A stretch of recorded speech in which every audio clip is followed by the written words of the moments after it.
here he is on Monday to talk about the big win. Ian Machado Garry himself, outside, loving the sunshine. Are we back home in Florida?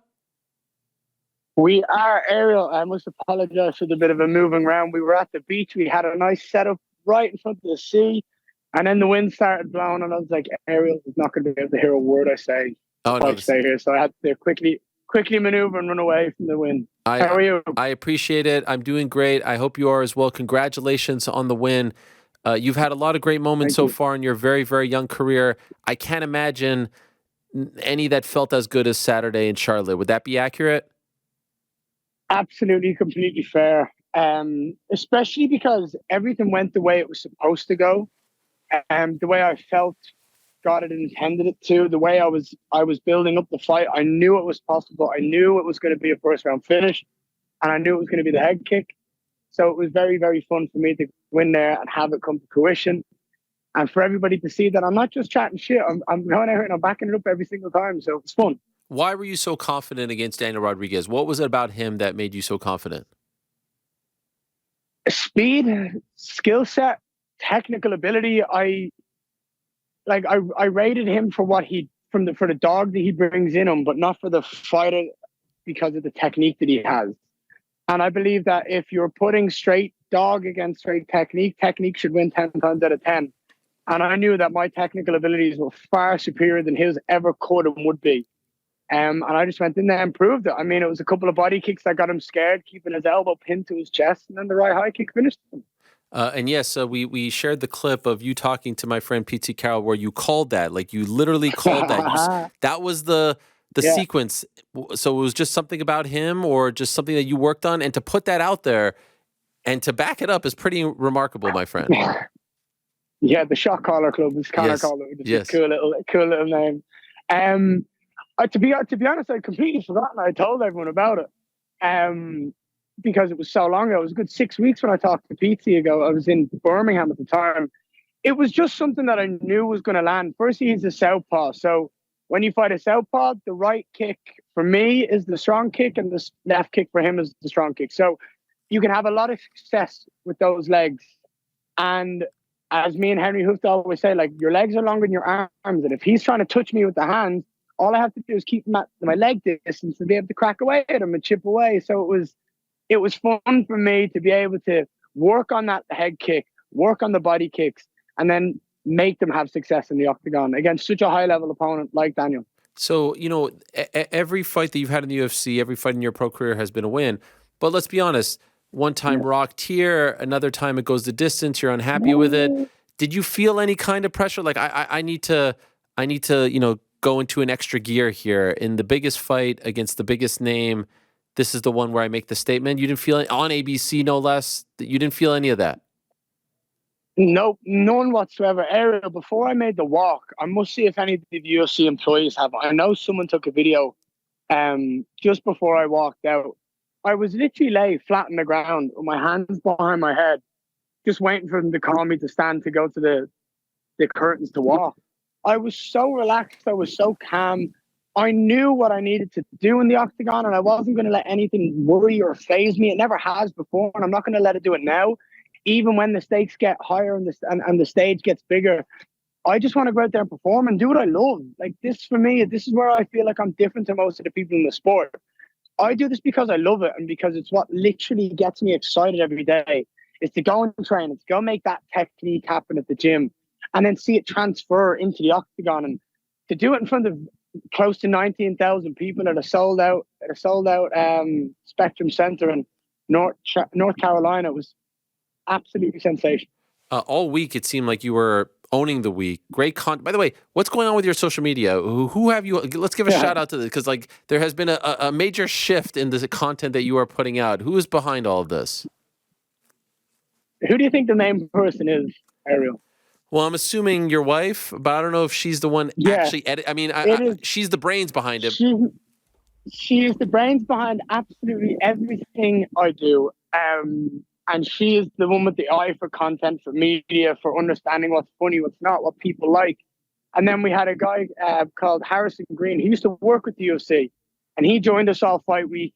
And I just looked at him and I said, look, you two are phenomenal at what you do. chop it up, mix it up, get whatever it is you need, and then let's start pounding out clips. Let's start getting clips out every single day, multiple clips a day. And we nailed it. They did such an amazing job. The fans loved it, which is important for me because I want people to see an insight. Those, I don't know if you've seen the Dear Diaries that we did. Yeah, they're incredible. We made a lot of grown men cry this week, and that's including myself. So yeah, it was absolutely sensational. And the thing that we kind of noticed this week was that the clips that we were making, we were finding so much joy in it as making it as a team. And the fact that we found so much joy making it and wanted to put that out there to everybody was even more important to us than the fan scene. It's the fact that we enjoyed it. And then that's the real insight, is we're proving, like, we're gifting a platform where we're literally excited and happy with the content we're putting out, as opposed to just putting stuff out because you have to. And that was, I believe, what was the biggest thing this week, is that it was natural, it was fun, and it was exciting, but it was also insightful to the mind and the life of someone who is getting ready to go in there and put on a show. Do you think that if you are a fighter fighting in 2023 and you're not doing this, you're not having someone follow you and put out content like this on Fight Week, you're missing the point? I feel like you can't fight anymore and not do this type of stuff. I mean, obviously Connor and those guys are on a different level, but someone, who's trying to rise the ranks, you have to, right? I mean, it's absolutely, completely, 100% evident in the Paul brothers. When you look at everything they've done, and I didn't like it at the start. I was a hater at the start. Still am a little bit in my mind to an extent, right? Yeah. But to an extent, I think I always will. Not a hater, but just like, I'm like, keep doing it, keep doing it. I want to see more. But you cannot argue that the content that they create brings interest, that we're all talking about them because of their content, whether it's corny, whether it's real, whether it's fake, whatever it is. You and I see it. We all see it. We're all talking about it. And that's just because they're so good at what they do. And Jake Paul is absolutely one of the best storytellers out there at the moment. He's getting people excited for fights that we have no right to be excited for. Does that make sense? And he's doing a phenomenal job. And I think that he is the example right now of what media marketing and your own brand can do for you. And then if you have someone like me who's got a platform like the UFC and a want and a will to be the greatest in the world and achieve something so special, you're winning in both worlds. And I think that brands want to see you have a social media account that does well, that interacts with the fans, that people get excited by, that people want to click onto your stuff and see where it is you are in the world, what you're doing, who you're training with. So yeah, I think you're absolutely right that you need to have it going forward to be one of the elite athletes in the game in regards to being noticed. I mean, OBJ isn't one of the best players in the league at the moment in the NFL, but everybody knows who he is. Everybody knows his face. Everybody knows his tattoos, knows his style. And it's again, he's good on social media. On the flip side, when you put yourself out there so much, the haters do come. Do you find that you have, as you continue to succeed more, you're impervious to all of it? Ariel, I have always said this from day one, before I had any ounce of success or fame or whatever it is you want to call it. I couldn't give a fuck what people think about me or what I'm doing in my career or what my life choices, what I'm doing with my life choices, how they feel. I couldn't care less. That's on them. But I'm just going to focus on me, and the haters are going to come regardless of what it is you do in life. No matter how much success, there's always going to be people in the world that say, he's got my show in the background here. There's always going to be people in the world that say you shouldn't be where you are. You don't deserve what you deserve. And that's kind of why, I don't know if you heard about the 6-fight plan that I discussed with the UFC. I sat down with Dana, Sean Shelby, and Hunter Campbell on the weekend after my fight, and I told them about my 6-fight plan. It's that I don't want to be rushed. I never want people to be able to throw that shade on me because I've maybe jumped the ranks in some people's minds. I want to earn everything I've ever gotten. I want to earn my way to the title shot. I want to earn my way through the top 15 by fighting 6 guys before I inevitably fight for a title. So for me, it's about hard work and dedication. And any negativity that I see online, I'm just like, delete comment, block person. You're never getting back in here ever again. So the 6 fights, does it start now, or are you talking about from when your UFC career started? No, that was the first of the 6 fights. That was the first ranked opponent I've ever fought. I knocked him out in 3 minutes. And now we move on to the second. We'll find out who's next. I want Neil Magny. I called out Neil Magny in the mic, and I believe that he is a phenomenal matchup for me for many, many reasons. One, he's been the gatekeeper division for, I would argue, since I've been an amateur fighter. Years and years and years ago, before I was anywhere near the UFC, Neil Magny was in the top 10. When Kamzat came into division, he was calling out Kamzat, saying he wants to fight him every time one of them fought. He's not afraid of anybody. He's good everywhere. I don't believe he's great anywhere. And I believe that I can go in there and show off a lot more of the bells and whistles that I have. That's not just all on the feet. That if he wants to go to the ground, he wants to mix it up and get dirty with me, that Ian can get dirty too. So when we check today, he is scheduled to fight in June. Are you? Yes. You're saying that you want to wait to see what happens there, and I'm assuming if he wins, fight him, right? Or what are you thinking? I mean, in an absolute ideal world, he wins. Yeah. That would be the ideal. I think regardless, and this is no disrespect to Phil Rowe, I think a lot of people know who Neil Magny is and don't know who Phil is. Mm-hmm. So I still think that Neil Magny is the bigger name and the one that the fans will notice more.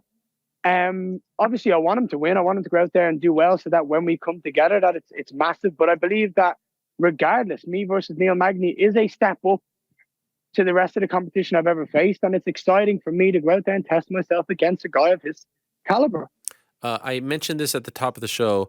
I feel like the next thing for you that would really take you to the next level, I don't know if you... Dublin. Well, if it ain't Dublin, it's somewhere close to Dublin, right? I feel like we need to see you get that love. You know, like fighting in Europe is just a different thing, and we've seen what it's done for so many greats.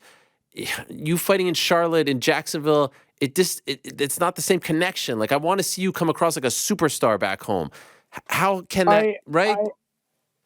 I agree with where you're coming from. I get what you mean, but also at the end of the day, when I walked into that weigh-ins, I had the loudest cheer of the weigh-ins. Oh, I don't doubt that at when all. I walked in, but it would be 10 times louder. I had the loudest, for sure. No, for sure. Look, if I'm getting Irish support in Ireland, in Dublin, there's never going to be anywhere else where it's going to be louder than when I'm at home.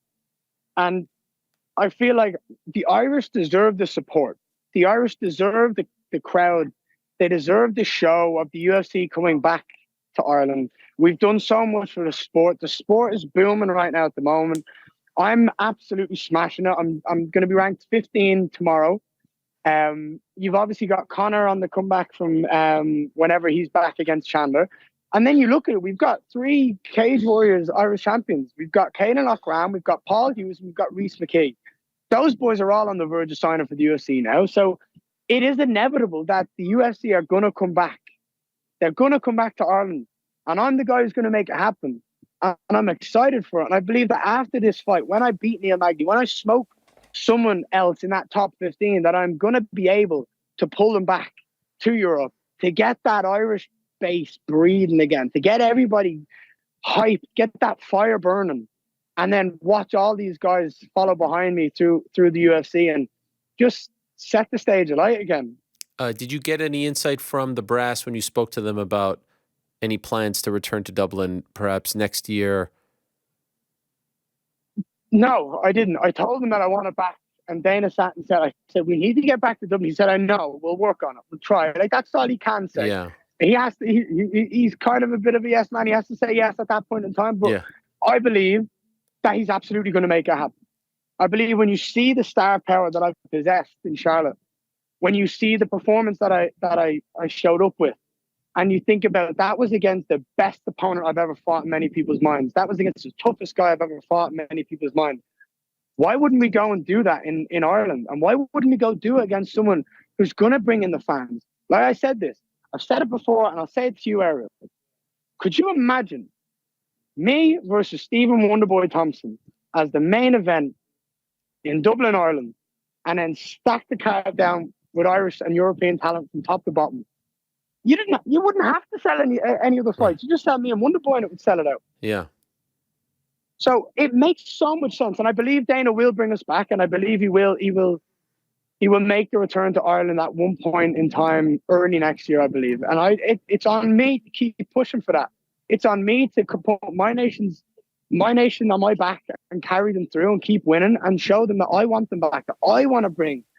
I said to Sean Sheehan before my fight in Cage Warriors Cork, my third professional fight, I said, I'm going to be the guy that brings the UFC back to Dublin. I'm going to be that guy. I'm him. And I'm this fucking close, Ariel. I'm this close. I love it. So it's exciting. When would you like to fight again?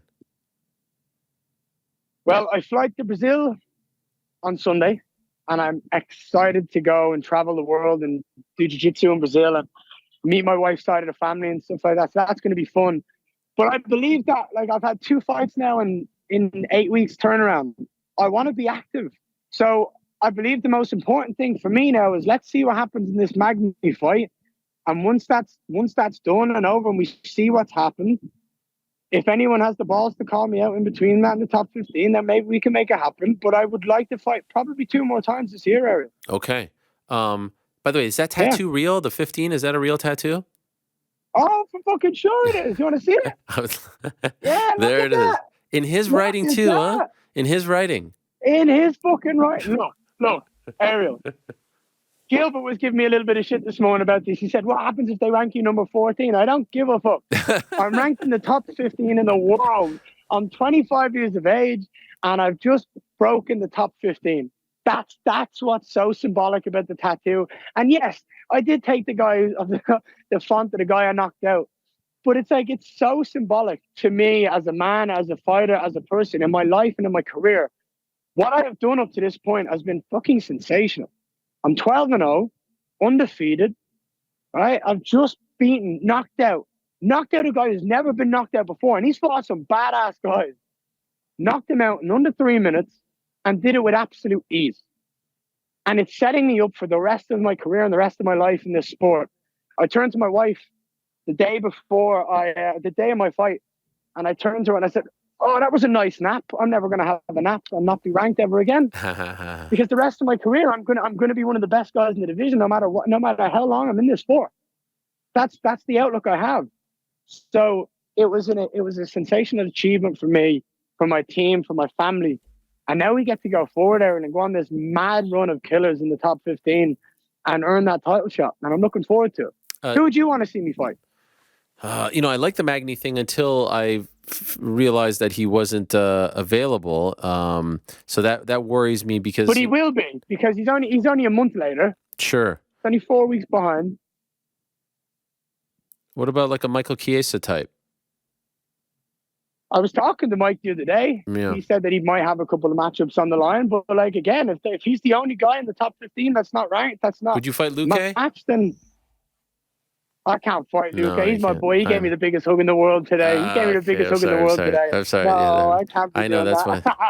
By the way, are you going to get a 15, a 10, a 5, a 1? Is that the plan? No. I'm getting the 15 because it's a memory. Okay. It's a memory with me and my team to be able to break into the top 15. I'll get the 15, and then one day I'll get the title. Okay. Remember the way Alexi Pereira had it in his arm? Yeah. I'll get the title one day. I'll get something cool. All right. But no, the rest is the journey. The rest is the fun part. This is the next chapter of my story. The prospect turns contender, and now he goes out and he proves it against the baddest man on the planet. And people can doubt me. People can say what they want. They can talk about stylistic matchups. They can talk about he hasn't seen this person. He hasn't seen this style. As long as that person steps in the octagon with me, Errol, I can promise you one thing. I'm going to come out there with my hand raised. That's what I'm excited for.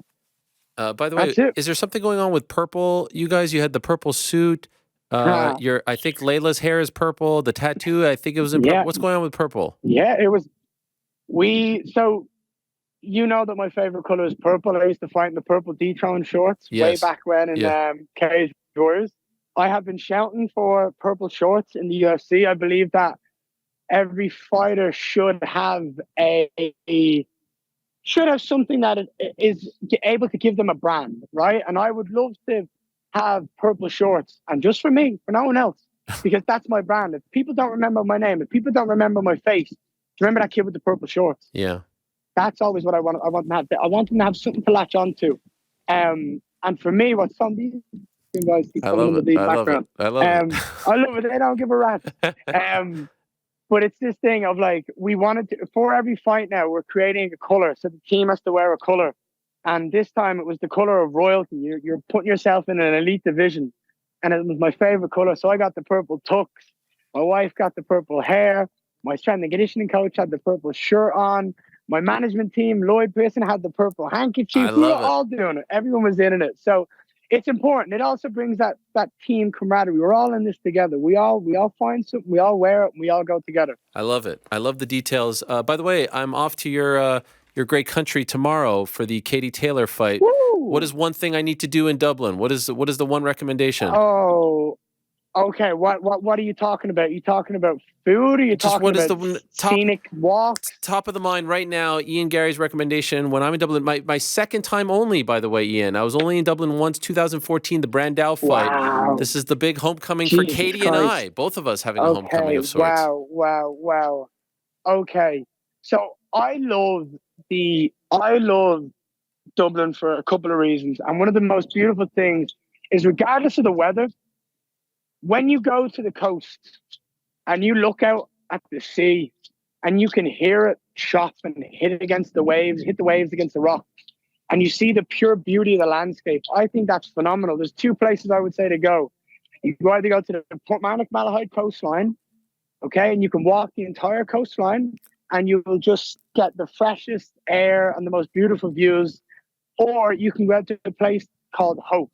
My family and I used to go there when I was a kid. A lot of me and my friends used to go there as a kid. And you can go and do the cliff walks and walk around the cliff and see just the pure beauty of Ireland and everything that it brings.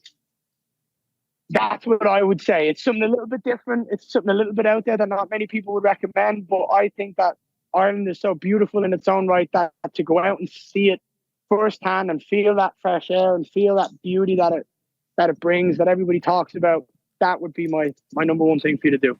You're a gent. Thank you so much, Ian. Congrats on the win. Enjoy the victory. And it's a lot of fun, as I said, to see you climb this ladder. You continue to do so. Continued success, my friend. I appreciate every bit of support that you've had for me. You've been on it from the day one nearly. You've been on the bandwagon, and I appreciate it because real recognizes real, and Ari, you know you're one of the best at what you do. So keep doing it. Keep giving us a platform to be able to speak our truths, to be able to tell our stories, because you know that we all appreciate you more than anyone ever says. Thank you so much, Ian. That means a lot. Really appreciate it. There he is, Ian Machado Garry, with the big win on Saturday.